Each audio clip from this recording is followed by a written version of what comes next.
Bear Grylls is a real-life hero who we've all seen doing incredible feats that make our hair stand on end. What we can scarcely imagine doing even in our dreams, Bear Grylls did in reality, thanks to his strong mindset. But did you know that Bear Grylls wasn't always this way? The man who appears fearless and strong has, at times, been weak, frail, scared, anxious, and depressed. In his autobiography Mud, Sweat and Tears, Grylls writes that fear makes you appear strong on the outside while leaving you vulnerable on the inside. Grylls' biggest fear was heights, known as acrophobia.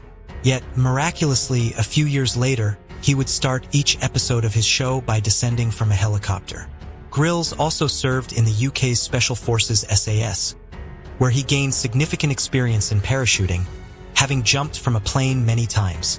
At 21, during a mission in Zambia in 1996, Grylls jumped from a height of 16,000 feet, but his parachute failed to open properly. Despite pulling the cords frantically, the parachute did not deploy fully, and he fell rapidly. He hit the ground after striking trees and lost consciousness. Upon being taken to a hospital in Africa, he recalls the doctor administering an injection to alleviate his pain. Despite this, Grylls was devastated to learn that he could not walk. An X-ray revealed that 3 of his spine's vertebrae, T8, T10, and T12, were shattered. These vertebrae are among the strongest in the spine, and Grylls, once an avid mountain climber, found himself unable to even walk to the bathroom. He says that the pain of falling and breaking bones was not as severe as the emotional pain of spending a year in the hospital, feeling as though his purpose in life adventure had been taken from him. This period was marked by sleepless nights filled with anxiety and self-pity.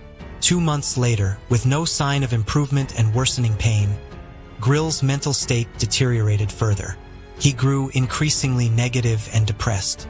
During this time, he noticed a photo of Mount Everest and was struck by the realization that his dream was covered in dust, just like the photo frame. Alone in his room, he mustered the courage to clean the dust from the frame and vowed to find the strength to live.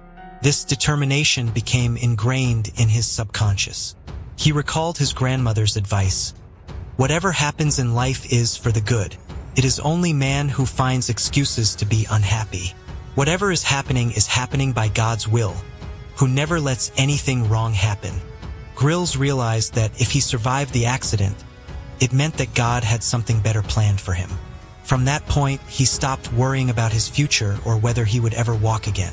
With reduced overthinking, his mind found peace, and his stress and negativity began to lessen. By focusing on repairing his mind first, his body began to heal more effectively.